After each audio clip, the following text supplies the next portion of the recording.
Би хийгээгүй юмныхаа төлөө юу ёс зүйн асуудал юм бэ? Яг юун дээр би ёс зүйн асуудал гаргацсан юм? Би өөрийнхөө гэрт, өөрийнхөө нөхөрт уйлаад бухимдлаа гаргаж байгаа. Энэ ёс зүйн асуудал юм уу? Чөлөө цагаараа. Би ордон дотор хүн унгаад алчаагүй шүү дээ. Архитж байгаад. Ордон дотор задаа игээгүй. Би хулгай игээгүй төрийн мөнгнөөс. Би ямар ёс зүйн асуудал гаргасан юм?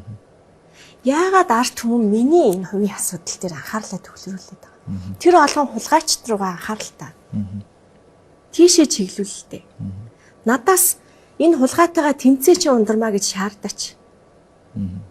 Яагаад ийм тэнийг ор үндэсгүй, нотлох баримтгүй, миний нэр төр зүгээр эмхтэй хүнийхэн хувьд халдах гэсэн ийм хов живээ юм руу анхаарлаа хандуулаад байгаа юм бэ?